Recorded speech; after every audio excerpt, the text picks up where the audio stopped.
through. He used to team up with people like Captain 57. He runs a mean Jarvan top lane. Watch out for that one if he picks it up. But Pawn, I actually don't know what to tell you to expect from Pawn. He is he's very... Pawn. I'm going to say inconsistent, but in the best way possible. Because I don't even think Pawn knows how he wants to play the game. Sometimes he just farms, other time he wants to kill you. We'll definitely keep an eye on how Pawn plays this game out. We're already in the pick and ban phase for game number 2 of RNG versus EDG. There's the Kalista ban immediately from Edward Gaming. They're not taking any chances with this one. Maokai taken away from Amazing J. And this is just something really cool about League of Legends. Like, you see some teams ban Sivir because they'll first pick it, they'll ban it, they think Sivir's incredibly strong. Edward Gaming obviously knows something about Kalista that no other team in the world knows, because they will pick it first every game that it is available and ban it every single time on the red side if the AD carry can play a semblance of a Kalista coming through. Last ban is going to be Fizz, taken away from Amazing J. You talked about his carry potential. I'm sure he's got a few more hidden up his sleeve. Yeah, Hecarim can come through. Let Me plays that quite well as well up in the top lane. Wouldn't be surprised to see that as a priority pick right now.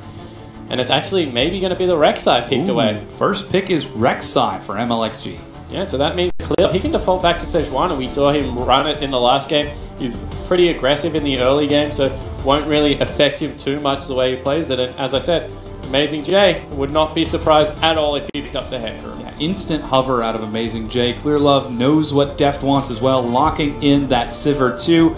And there's going to be the Hecarim locked in. Yeah, so Sivir really good at speeding up the Hecarim, getting him in, gives him some bonus stats through the AD as well because of the passive. Also just allows him to get onto the backline without having to use the E. So what it means is if you're starting near your Sivir, you can run on the backline, use your E to shove people back into you instead of using it really early where you can potentially get flayed out of it. Another thing to note is the fact that Amazing J is hovering Ignite right now, not Smite, and he just changed. He just swapped it over. He's probably going to switch it a few more times. I've got my eye on him now. That was not nice. As Woosh goes straight back to the vein. You know, if it ain't broke, don't fix it. And it wasn't broke last game. Yeah. He was able to do well. I mean, he didn't exactly go off 3-0 like our earlier matches today, but he was able to farm, drag the game out to the late game. RNG were content to wait it out. No surprise to see that. On the other hand, Mako getting that Annie. Yeah, so his most played champion coming through there. Annie being picked up for Mako and Pawn going for a LeBlanc. This is much more pick-oriented coming out of EDG right now. Their comp peaks much earlier and, you know, expect them to try and get the lanes rolling early with the composition they've put together. Yeah, RNG thinking they might have picked themselves into a corner saying, all right, we did this strategy against EDG. We were able to take it to 50 minutes, knife's edge, very close game. We'll try that again. But EDG says, no, we're not going to give you that chance. We've got a go-button team. You better be prepared. But they are putting together a little bit of a protect the Woosh comp with Anar in the top lane to shut down Amazing J. So, you know, I actually don't mind the composition coming through for RNG. Lulu deals handily with LeBlanc in lane, can just polymorph her as soon as she dives in, get a lot of return damage. Also has a really big shield to help your AD carry out late game when he's trying to be assassinated. So RNG have hit back in a very impressive way, and we might get to see Clear Love's Nunu, which will just boost his KDA even more. He is a really impressive Nunu because of jungle pathing. So when you watch Clear Love this game, just watch exactly how he runs around the map, because I'm expecting him to max consume. That's generally what he does. He runs around in very creative ways. He's able to counter jungle really well, but he also farms at a fair click on Nunu. Goes Sightstone first like a lot of Nunu players go. And he's going to become a very tanky machine, because what he likes to do is get level 3, level 4, and when you consume a big buff and you get all that extra health, you just turret dive so well. And that is what EDG's memo is. Yeah. Just turret dive incredibly well. Mako, Clear Love, Annie, as well as Nunu are going to look to get aggressive early. Yeah, we can definitely keep an eye on how EDG want to play this out, as they've got a completely different team composition coming into this one. And RNG with the last-second adaptation for the Lulunar to peel for Woosh on that Vayne. They're placing a lot of their chips into that Woosh basket, and it seemed to pay off rather well in game number 1. We'll definitely keep an eye on game number 2. There's Pawn. You can see him reaching out to you. Yeah. He just wants to show you how awesome he is on the block. He's like, this is the hand that I'm going to beat you with. The right one? Yeah, with his mouse. He clicks on QWENR. Does he really? I have no idea. I would have had much more respect for him. Exactly. Yeah, he actually keeps his left hand on the arrow keys on the keyboard. He doesn't move his mouse to the edge of the screen. I do not believe it anymore. Please stop toying with me. You know that the old StarCraft 2 Bourgeois boxer actually used to do that. Really? Yeah, he used to keep his left hand on the arrow keys, and then he would move that onto the keyboard. He was one of the only professional StarCraft players who used the arrow keys. That's crazy. How did he move? He would go back and forth. Oh, really? Yeah. So he didn't keep it there. He didn't I was keep like, it there what? all He the didn't time. Yeah, micro like he had any his of thumb, his like, on the troops. arrow keys, Yeah, yeah. okay, yeah. All right. Now I believe you a little bit more. I was like, what the heck? So it is possible. Yeah, it is. All right. Boxer was able to. Proven. People play with trackball mice as well. Oh my gosh, yes, I can't imagine doing that. I've never used one in my life. I don't even know what it's like. I feel like that would be uncomfortable. I had to have it explained to me. Who was it in the EULCS that used to do it? Oh, I have no idea. Oh, it was somebody big. Anyways, we're going to go and get into game.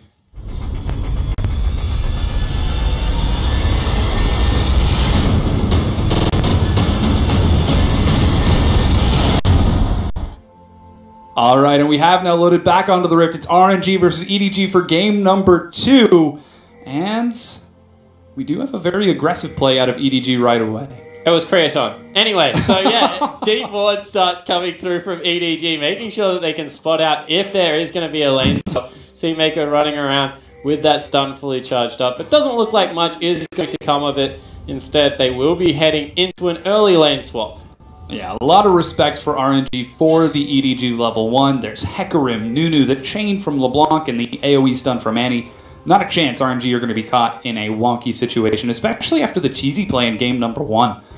Gosh, that feels like ages ago. Yeah, with Bard, that was fantastic, wasn't it? Let me not window shopping here. He sees Deft and Mako coming in for a very aggressive push here. They're actually starting the blue buff as Mako zones them away. Clear Love with the invade. They're going to steal this. Yeah, that was really cute play coming through as a very late invade. They're going to be able to take that one away. That will just mean a 2-buff start for both people. But Mako, he's not done. He's in mid lane on Jiahu.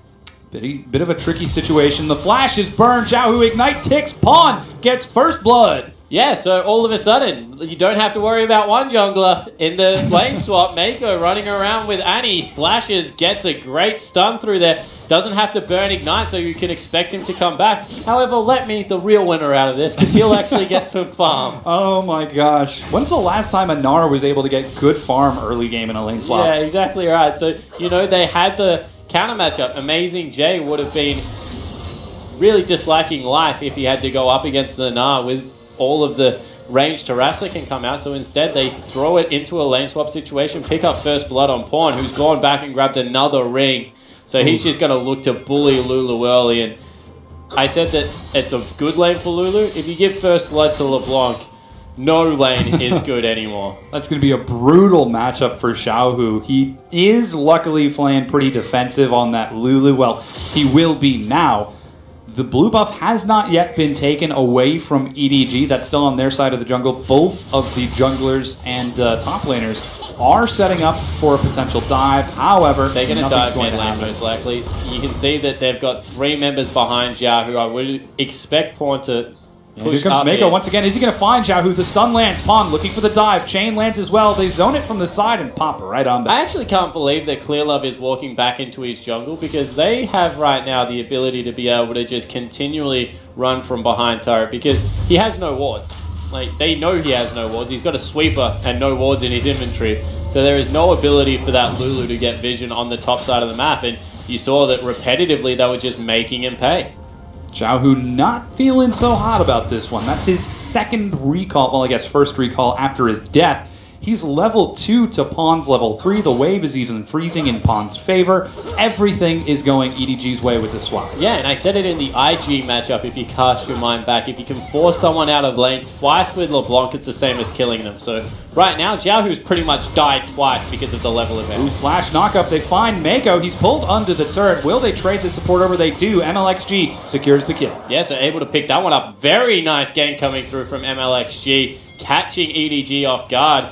So in the end, they will be able to pick back a little bit of respite, maybe push Deft off some CS up there, get Gnar going. But overall, this early game is quite heavily in EDG's favor so far. RNG do have Whoosh on the bottom side of the map, free farming. He is pushing that wave up just a bit, though Amazing J will make it there in time to catch it. He's even got a trinket ward to spot out Clear Love, so he's playing safe. Deft might be caught out here, but gets behind his minion wave in time. Yeah, that's a lot of creeps. Early game, if you gave me like 5 caster creeps or a support, I'd nearly take the caster creeps. They just do ridiculous damage, and you see that they've broken the freeze against Wuxi, has shoved it into the turret. Might even be able to get an early dragon if they want to. There is some roaming coming out. Pawn, as he looks like he might try to catch someone. MLXG's on that side of the map as well. He sees the Raptor camp. The Raptor. Is he going to go for the steal? Smite was used. Oh, no. Oh, he gets it too. MLXG forced it. That's so much experience. Like, ignore the fact that he stole it, but he just got another huge boost to his experience as well. Action in the top as Mako is so bloodthirsty this game. He finds Lay. Lay goes down. Let Me manages to get a big stun. He's going to trade 1-for-1 with Mako and now turn on to Deft. But there go those caster creeps doing more damage than the dead support right now. Here's teleport from Amazing J. Clear Love even getting the Blood Boil to join the battle. It's turning into a full 3v3 fight. LeBlanc running as fast as possible. MLXG in the back finds Deft. He flashes in order to get out. MLXG gonna go down here. Let Me, the snowball finds him. He bounces the wrong way. He's going to continue being chased here. He's at 200 health. The flash as Clear Love chases him, picks up the kill, and walks away alive. Yeah, Pawn turret dives as well, but now Xiaohu, no mana. Oh man, Xiaohu's the next target, taking the Dark Passage to safety. That was really nice by Lei to get all the way back up there after dying, saved the mid laner.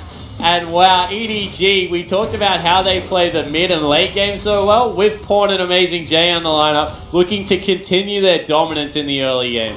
Amazing J doing such an excellent job roaming up with the rest of his team. That teleport helping so much, while Whoosh does have the wave bouncing against the turret. That first turret is going to go over to EDG as they take that top tier 1. Yeah, and Amazing J doesn't want to let the wave freeze, so he's going to continue to push that one through, see if he can get it shoved. Needs to be careful because MLXG is up on that side of the map. But this early game, 2,000 gold already the advantage from EDG. We saw what RNG was able to do with an early lead last game. They really did force EDG around the map, but you think they won't have the same luxury this time around? Oh no. That's actually one of the things that I enjoy watching about these teams. The hallmark of a good team is being able to close out a game, and the hallmark of a great team is being able to close out a game that you're losing. Yeah, and you saw that EDG able to do one last game, losing the early and mid game, able to come back and really secure that spot with a victory. And this time ahead, you can see that Pawn, he's playing so aggressively, even without someone in the lane, always walking past his minions, making sure that if anyone wants to get experience, it's going to go through the LeBlanc. It is dead even in CS, however. Pawn does have that experience advantage, so he's got his Mimic right away. However, Xiaohu is keeping pace, and with this awful big wave coming, he should be able to get some more experience right back in. Clear Love continuing to... he actually opts for the recall and manages to get his Cinder Hulk finished 8 minutes into the game. So he went Cinder Hulk before he went to the Sidestone this time around, and just trusting the fact that Mako's already got his nice and early in the game from a couple of assists. So going to be able to get the bottom side of the map warded up nicely. So Clear Love, he's so tanky. You cannot understate how tanky Nunu gets in the early game just through grabbing a little bit of additional health and all the buffs you get from eating stuff. So see whether he can continue to dominate around the map. He's already 1-0-1. Something that we talked about a little bit earlier was the jungle pathing of Clear Love and whether or not he would be able to make good use of that. Well, so far, EDG are up 2 kills, 4-2 in this 9-minute game, and that jungle pathing has been so effective. You can see he's looking to go for a potential roam onto Let Me, but he just goes for a ward instead. Whoa. As Pawn continues to find harass in the mid, and it is unanswered. Yeah, so the thing about Clear Love is he's up in kills so far. He also was able to get in the top lane, affect that turret dive, flash and pick himself up a kill with the snowball. So it's definitely been able to do some good work in the early game. However, because we had a 1v0 lane, wasn't till much later that we saw him affect a dive. Generally, it is around 2 or 3 that he likes to go for that, but just circumstances weren't on his side. We'll give over blue buff now. This is Pawn looking for his blue buff. Xiaohu has already secured his own in order to keep the wave clear. And currently, RNG have got the 4 members of their team on the bottom side of the map, so Dragon could be a possibility. In fact, I think our MLXG might be trying to solo it. Yeah, you saw that he went over the back wall as well. Let me so close to Meganar. He needs it. Oh, but he isn't going to get it in time. Amazing Jay with the solo kill. Yeah, that is not good news coming through for Let Me, because as soon as that can happen, it means that the counter matchup that you pick is in shambles. As Pawn, he tries to go in for some harass. Oh man, the hook misses for Lei. Mako still heal is burned from Def to get through the ignite, and everyone's still alive. But the moment they see MLXG on the top side of the map, EDG collapse onto the dragon. Yeah, but everything was used out of the RNG bottom lane. 2 flashes, an ignite, a heal. They really lost that trade because Whoosh was one that took the attention, whereas Mako took the attention on the other side of the map. He had more consumables. So in the end, EDG pick up the dragon, and Deft, even though he's 10 CS behind, sitting very nicely at 2-0-1. With the BF sword finished, it's Deft with a very strong advantage. Pawn getting more harass onto Xiao Hu. The chain actually landing before Xiao Hu can get the silence. So some great harass coming out from him. Let's see what he's going to go for on the recall. No, he cancels it as he does see MLXG over there. And Deft continues to freeze. The big thing for me is keeping an eye on Whoosh. He is the late game hyper carry. This is a protect the Whoosh composition. Can RNG last that long? Yeah, so what you have to look at when you compare that is what Whoosh is up against. So right now he's up against a 1-0-0 LeBlanc in the mid lane, who's doing quite nicely in farm, about equal with Whoosh. And then you have the Hecarim, who even though he was lane swapped on, is about 50 CS and has already picked up that challenging smite. So Whoosh has got the job of being pretty much the guy that has to dodge all the damage. He's going to have a wild growth to help him out, but Amazing Jay is going to fly into the backline, try and take him out with some home guard boots. You would expect the next pickup. MLXG with the flash finds Clear Love, but he is so tanky. That was an interesting life choice to try and flash onto a Nunu. Ooh, Lei lands the hook onto Mako, but sees he's got the stun charged up and decides against it. Yeah, so doesn't want to go into that one. This is... Oh, that's the longest snowball of all time. It's going. It's a unique snowflake. There's another gank went into the bottom lane. Ultimate was burnt by Def this time around. They're going to look for a dive down here as well. 4 members collapsing. Yeah, this is EDG on the offensive once again. They're up 3 kills, looking to increase that number. Here's the teleport. The Flay comes in. Mako with a 3-man stun. Whoosh is destroyed. Lei gets followed up. Onslaught of Shadows as it's a clean dive. Nobody from EDG has fallen just yet. That's 4 kills for EDG. Yeah, and Let Me, he chose to teleport in, had a little bit of a wave building in the lane, but instead a 3-man Mako ultimate came through, cleaning up that bottom lane. 5-0-2 now for Deft.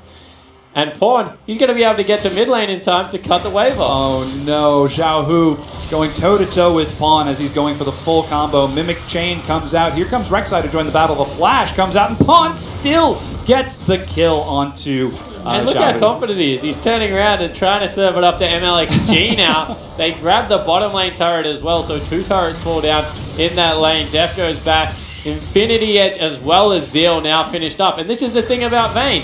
Vayne is great if you get to Blade of the Ruined King equal, but it's not an equal fight. Infinity Edge Zeal, he cannot fight Deft at the moment. Oh no, Deft is an absolute monster. 5-0-2. Half of his team's kills, the other half is on Pawn. Well, third, I suppose. This is a very scary team, and now MLG looking like he might be soloed by Amazing Jay. He went Sheen second after the Cinder Hulk for so much damage. Clear Love even going for the snowball. MLXG goes down. Yeah, Amazing Jay picks another kill up for himself. He's going to get further ahead off that. All of a sudden, wave clear not going to be much use for Xiao Hu as he's now looking to be dove by the Annie Nunu combo. You see them hiding over the wall, they're going for it.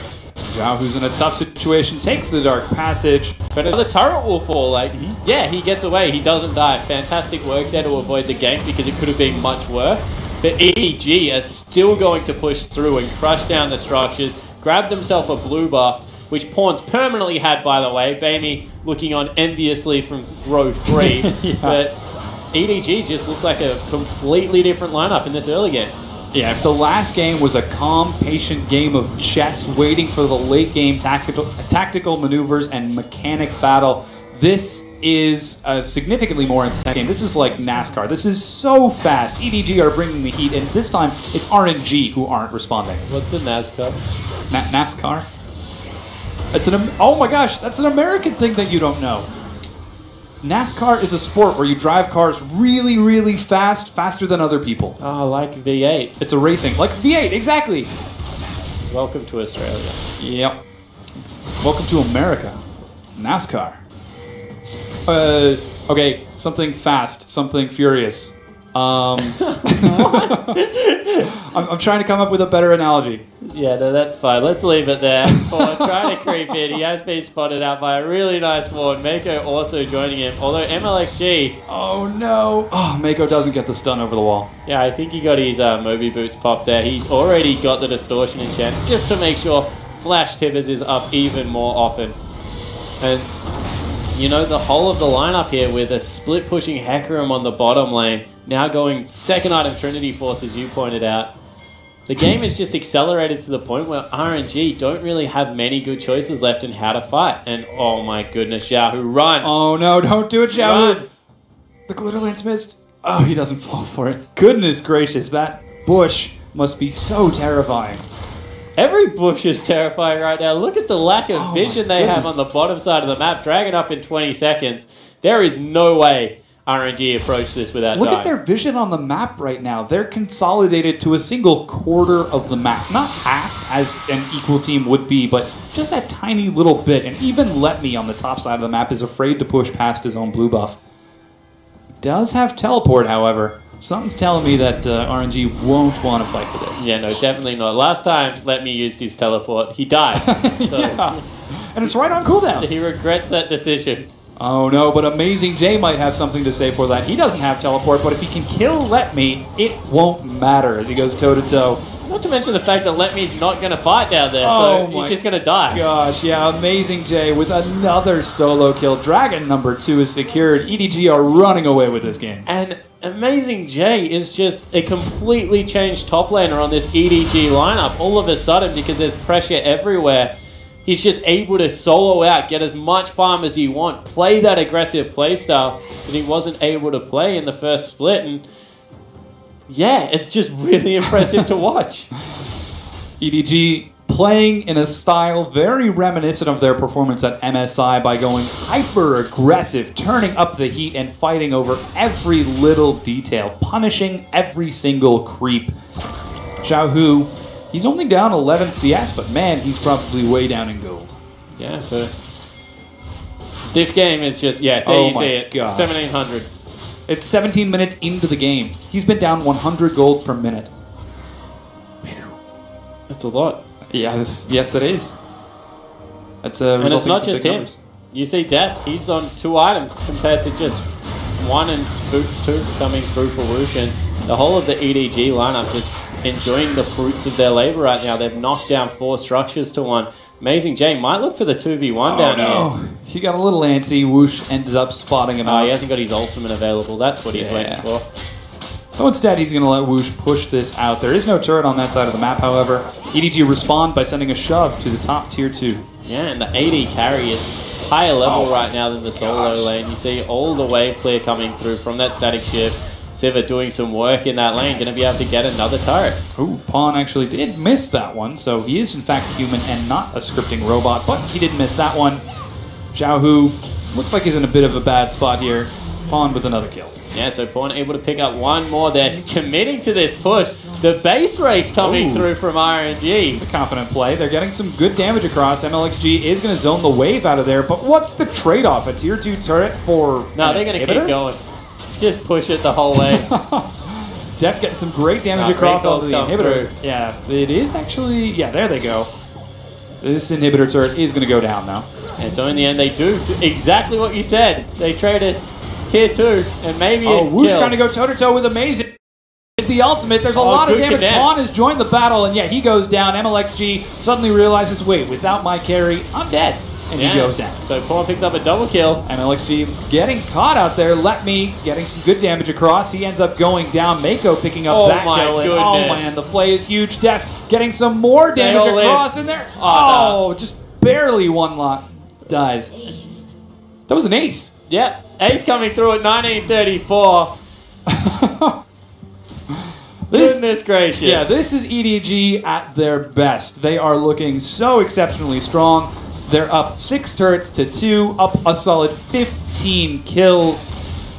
All of a sudden, the rest of the map is trying to report their bottom lane for feeding. Only Mako and Deft have gone down, and Pawn, he will chip away at the mid lane turret and pick it up. So all of a sudden, 7 turrets to 2. Amazing J rocking out. He'll pick himself. Oh, Flash play. Oh, but Pawn still sees it. He's not going to be caught window shopping. There's the surrender vote. RNG lose game number 2 to EDG, and they take the series 2-0. Yeah, so EDG in the end able to get a very good game 2 underway.